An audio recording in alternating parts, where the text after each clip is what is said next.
ಹೆಚ್ಚು ದಾಖಲೆಗಳಿಲ್ಲದೆ ಪುರಾವೆಗಳಿಲ್ಲದೆ ಪಾಕಿಸ್ತಾನವನ್ನ ಇಂಡಿಯಾ ಶಿಕ್ಷಿಸುವ ಕ್ರಮಕ್ಕೆ ಮುಂದಾಗಿದೆ. ಇಡೀ ಈ ಒಂದು ಪ್ರಕರಣದ ಹಿಂದೆ ಚೈನಾ ಇದೆ. CGTN ಚೈನೀಸ್ ಗವರ್ನಮೆಂಟ್ ನ ಆ ಟೆಲಿವಿಷನ್ ನೆಟ್ವರ್ಕ್ ಇದೆಯಲ್ಲ, ಅಲ್ಲಿ ಅವರು ಒಂದು ವಿಡಿಯೋ ತೋರಿಸ್ತಾರೆ. ಇದು ಸಹಕಾರಿಯಾದಂತ ನಡೆಯಲ್ಲ. ಚೈನಾ ಪಾಕಿಸ್ತಾನದ ಪರವಾಗಿ ನಿಂತದ್ರ ಜೊತೆ ಈಗ ಪ್ರಾಪಗ್ಯಾಂಡದ ಮೂಲಕವೂ ಸಹ ಪಾಕಿಸ್ತಾನದ ಪರವಾಗಿ ನಿಂತಿದೆ. ಇದನ್ನ ಅಲ್ಲಗಳೆಯೋದಕ್ಕೆ ಸಾಧ್ಯವೇ ಇಲ್ಲ.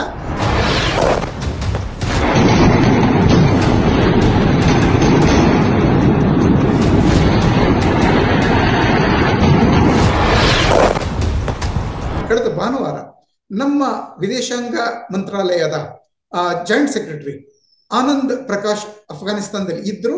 ಅಲ್ಲಿಯ ವಿದೇಶಾಂಗ ಮಂತ್ರಿಗಳಾದಂತ ಆಮಿರ್ ಖಾನ್ ಮುತ್ತಾಕಿ ಅವರನ್ನ ಭೇಟಿಯಾಗಿ ಮಾತನಾಡಿದ್ರು. ಅಫ್ಘಾನಿಸ್ತಾನ ಪಾಕಿಸ್ತಾನದ ವಿರುದ್ಧವಾಗಿ ಮತ್ತೆ ಭಾರತದ ಪರವಾಗಿ ಅದು ನಿಂತಂತ ಒಂದು ಸೂಚನೆಯನ್ನ ನಮಗೆ ಅಫ್ಘಾನಿಸ್ತಾನದ ವಿದೇಶ ಮಂತ್ರಾಲಯವೇ ನೀಡಿತ್ತು. ಹೀಗಾಗಿ ಅಫ್ಘಾನಿಸ್ತಾನದ ಒಂದು ಪ್ರತಿಕ್ರಿಯೆ ಈ ವಿಷಯದಲ್ಲಿ ನಮ್ಮ ಪರವಾಗಿರುತ್ತದೆ.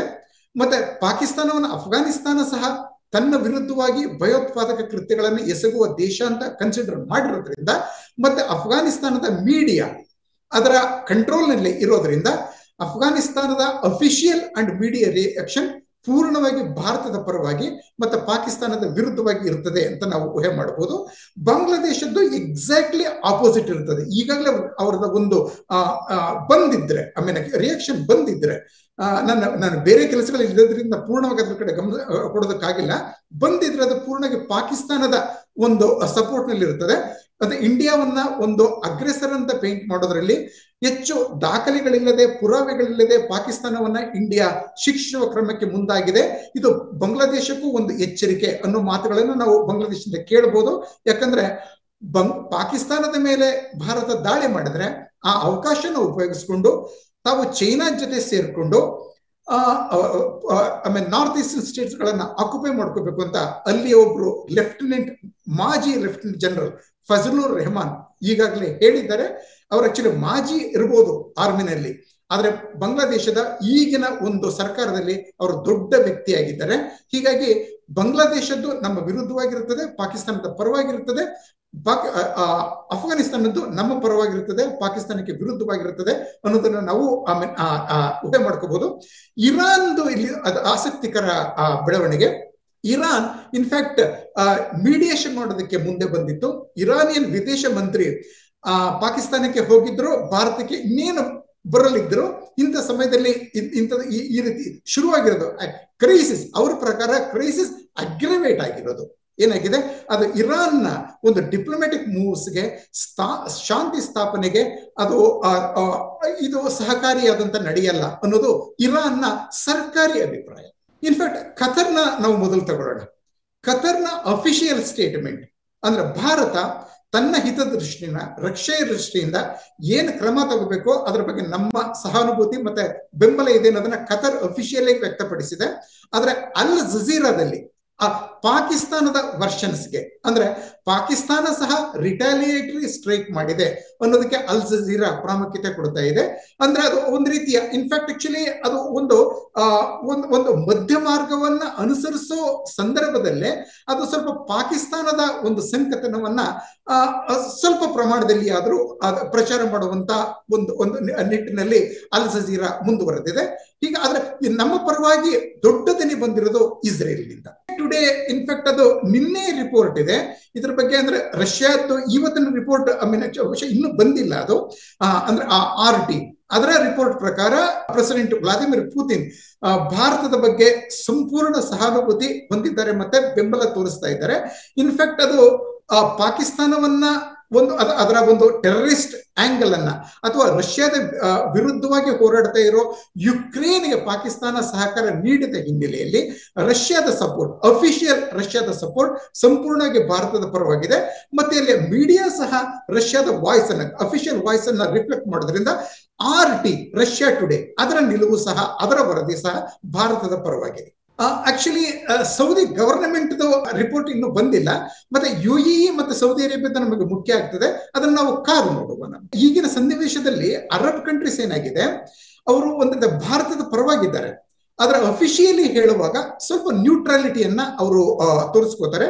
ಅದು ಅಫಿಷಿಯಲ್ ಸ್ಟ್ಯಾಂಡ್. ಅದು ಭಾರತದ ಜೊತೆ, ಭಾರತದ ಒಂದು ಸರ್ಕಾರಿ ವಲಯದ ಜೊತೆ ನೇರ ಸಂಪರ್ಕ ಇರುವಾಗ ಸಂಪೂರ್ಣವಾಗಿ ಭಾರತದ ಪರವಾಗಿ ಮಾತಾಡ್ತಾರೆ. ಆದ್ರೆ ಇದೇ ಒಂದು OIC ಇದೆಯಲ್ಲ, organisation of Arab Islamic cooperation, ಅಂತ ಕಡೆಯ ಒಂದು ಅಲ್ಲಿಯ ಒಂದು ಚರ್ಚೆನಲ್ಲಿ ಅವರು ಒಂದು ನ್ಯೂಟ್ರಲ್ ಸ್ಟ್ಯಾಂಡ್ ಅನ್ನ ತಗೋತಾರೆ. ಕೆಲವು ಸಮಯದಲ್ಲಿ ಸ್ಲೈಟ್ಲಿ ಪಾಕಿಸ್ತಾನಕ್ಕೆ ಟಿಲ್ಟ್ ಆಗಿರುವಂತ ಒಂದು ಸ್ಟ್ಯಾಂಡ್ ಅವರಿಂದ ಬರ್ತದೆ. ನಿನ್ನೆಯ ಒಂದು OIC ಆ ಒಂದು ನಿರ್ಣಯದಲ್ಲೂ ಸಹ ನಾವು ಇದನ್ನ ನೋಡಬಹುದು. ಸೊ ಆದ್ರೆ ಅಲ್ಲಿಯ ಒಂದು ಅರಬ್ ಕಂಟ್ರೀಸ್ಗಳಲ್ಲಿ ಮೀಡಿಯಾಗೆ ಯಾವುದೇ ರೀತಿಯ ಸ್ವಾತಂತ್ರ್ಯ ಇಲ್ಲದ ಕಾರಣ, ಓಕೆ, ಅಂದ್ರೆ ಮುಖ್ಯವಾಗಿ ಸೌದಿ ಅರೇಬಿಯಾದಲ್ಲಿ, ಇವನ್ UAE ಆ ಒಂದು ಕಾರಣಕ್ಕಾಗಿ, ಮತ್ತೆ ಅವುಗಳಲ್ಲಿ ಹೇಳಿಕೊಳ್ಳುವಂತ ಒಂದು ಇಂಟರ್ನ್ಯಾಷನಲ್ ಮೀಡಿಯಾ ಒಂದು ಪ್ರೆಸೆನ್ಸ್ ಅವುಗಳ ಮೀಡಿಯಾಗೆ ಇಲ್ಲದ ಕಾರಣ ಅವು ಸರ್ಕಾರಿ ಒಂದು ಅಭಿಪ್ರಾಯವನ್ನೇ ರಿಫ್ಲೆಕ್ಟ್ ಮಾಡ್ತವೆ. In fact Arab entire Muslim world ಇಂದ ನಮ್ಗೆ ಸಿಗೋದು ಅಲ್ ಜಜೀರಾ ಒಂದೇ. ಅದು ಸಂಪೂರ್ಣವಾಗಿ ಆಂಟಿ ಇಂಡಿಯಾ, ಪ್ರೋ ಪಾಕಿಸ್ತಾನ ಆಗಿತ್ತು. ಈಗ ಸ್ವಲ್ಪ ಬದಲಾವಣೆ ಆಗಿದೆ. ಅದು ಈಗಿನ ಈ ಒಂದು ಆಕ್ಚುಲಿ ಈ ನಿನ್ನೆ ರಾತ್ರಿಯ ಚಘಟನೆಗಳ ಬಗ್ಗೆ ಅದರ ರಿಪೋರ್ಟ್ ನಾವು ನೋಡ್ತೀವಿ. ಪಾಕಿಸ್ತಾನದ ನರೇಟಿವ್ ಅನ್ನ ಅದು ಒಂದು ಪ್ರೆಸೆಂಟ್ ಮಾಡಿದ್ರು ಸಹ ಅದು ಸ್ವಲ್ಪ ಟೋನ್ ಡೌನ್ ಆಗಿ ಮಾಡ್ತಾ ಇದೆ. ಚೈನಾದ ಕಡೆ ಹೊರಡು, ಚೈನಾ ಸಂಪೂರ್ಣವಾಗಿ ಪಾಕಿಸ್ತಾನದ ಕಡೆ ಇದೆ ಅನ್ನೋದು ಗೊತ್ತು. ನಾನು ಇಲ್ಲೇ ಈ ಚಾನೆಲ್ನಲ್ಲೇ ಮತ್ತೆ ಬೇರೆ ಕಡೆ ತುಂಬಾ ಹೇಳಿದ್ದೀನಿ, ಇಡೀ ಈ ಒಂದು ಪ್ರಕರಣದ ಹಿಂದೆ ಚೈನಾ ಇದೆ ಅಂತ. ಅದು ಯುನೈಟೆಡ್ ನೇಷನ್ಸ್ ನಲ್ಲಿ ಪ್ರೂವ್ ಆಯಿತು, ಮತ್ತೆ ಚೈನೀಸ್ ಮಿಲಿಟರಿ ಆಕ್ಟಿವಿಟೀಸ್ ಅದನ್ನ ಪ್ರೂವ್ ಮಾಡಿದ್ವು. ಮತ್ತೆ ನಿನ್ನೆ ಯುನೈಟೆಡ್ ನೇಷನ್ ಸೆಕ್ಯೂರಿಟಿ ಕೌನ್ಸಿಲ್ ಮತ್ತೆ ಪ್ರೂವ್ ಆಯಿತು. ಮತ್ತೆ ಇವತ್ತು ಬೆಳಿಗ್ಗೆ CGTN ಚೈನೀಸ್ ಗವರ್ನಮೆಂಟ್ ನ ಆ ಟೆಲಿವಿಷನ್ ನೆಟ್ವರ್ಕ್ ಇದೆಯಲ್ಲ, ಅಲ್ಲಿ ಅವರು ಒಂದು ವಿಡಿಯೋ ತೋರಿಸ್ತಾರೆ. ಅಂದ್ರೆ ಒಂದು ವಿಮಾನ ಉರಿದು ಬೀಳ್ತಾ ಇರೋದು, ಅದನ್ನ ಅವ್ರು ಹೇಳೋದು ಒಂದು ಭಾರತೀಯ ವಿಮಾನವನ್ನ ಪಾಕಿಸ್ತಾನಿಯರು ಹೊಡೆದು ಉರುಳಿಸಿದ್ದಾರೆ ಅಂತ. ಆಯ್ತಾ? ಆಕ್ಚುಲಿ ಅದನ್ನ ಆ ಚಿತ್ರ ಇದೆಯಲ್ಲ, ವಿಡಿಯೋ, ಅದು ಕಳೆದ ವರ್ಷ ಪಂಜಾಬ್ನಲ್ಲೇ ಒಂದು ಮಿಗ್ ವಿಮಾನ ದುರಂತಕ್ಕೀಡಾದಂತ ಒಂದು ಚಿತ್ರ. ಅದನ್ನ ಚೈನೀಸ್ ತೋರಿಸ್ಕೊಂಡು ಪಾಕಿಸ್ತಾನಿ ವಾಯು ದಾಳಿಯಲ್ಲಿ, ಮಿಸೈಲ್ ದಾಳಿಯಲ್ಲಿ ಭಾರತೀಯ ವಿಮಾನ ನಷ್ಟವಾಗಿದೆ ಅಂತ ಹೇಳ್ತಾ ಇದ್ದಾರೆ. ಇನ್ಫ್ಯಾಕ್ಟ್ ಅವರು ಮತ್ತೊಂದು CGTN ಮತ್ತೊಂದು ವಿಷಯವನ್ನ ಹೇಳ್ತು. ಶ್ರೀನಗರದಲ್ಲಿ ಒಂದು ಏರ್ ಬೇಸ್ ಮೇಲೆ ಮತ್ತೆ ಒಂದು ಬ್ರಿಗೇಡ್ ಕಮಾಂಡ್ ಅನ್ನೇ ಸಂಪೂರ್ಣವಾಗಿ ಪಾಕಿಸ್ತಾನಿಯರು ನಾಶ ಮಾಡಿದ್ದಾರೆ ಅಂತ. ಇದೆಲ್ಲ ಪ್ರಾಪಗಂಡ. ಅಂದ್ರೆ ಚೈನಾ ಪೊಲಿಟಿಕಲಿ, ಡಿಪ್ಲೊಮ್ಯಾಟಿಕಲಿ, ಮಿಲಿಟರಿ ಪಾಕಿಸ್ತಾನದ ಪರವಾಗಿ ನಿಂತದ್ರ ಜೊತೆ ಈಗ ಪ್ರಾಪಗ್ಯಾಂಡದ ಮೂಲಕವೂ ಸಹ ಪಾಕಿಸ್ತಾನದ ಪರವಾಗಿ ನಿಂತಿದೆ. ಮುಖ್ಯವಾಗಿ BBC, ಫ್ರಾನ್ಸ್ 24 ಇದರ ಒಂದು ರಿಪೋರ್ಟ್ಗಳು ನಮಗೆ ಸಿಕ್ಕಿವೆ. ಅವುಗಳು ಒಂದು ನಿರೀಕ್ಷಿತವಾದಂತ ಒಂದು ದಾರಿನಲ್ಲೇ ಸಾಗಿರೋದನ್ನು ನಾವು ನೋಡ್ತೀವಿ. ಇನ್ಫ್ಯಾಕ್ಟ್ ಈ ದಾಳಿ ನಡೆದಾಗಲೂ ಸಹ BBC ಏನಂತ ರಿಪೋರ್ಟ್ ಮಾಡಿತ್ತು ಅಂತ ಹೇಳಿದ್ರೆ, ಗನ್ ಮೆನ್ ಅಂತ. ಪೆಹಲ್ಗಾಮ್ ದಾಳಿ ಆದಾಗ ಟೆರರಿಸ್ಟ್ ಅಂತ ಕರೀಲಿಲ್ಲ. ಅದೇ ಫ್ರಾನ್ಸ್ 24 ಸಹ ಅವರನ್ನ ಮಿಲಿಟೆಂಟ್ಸ್ ಅಂತಷ್ಟೇ ಕರೆದಿತ್ತು.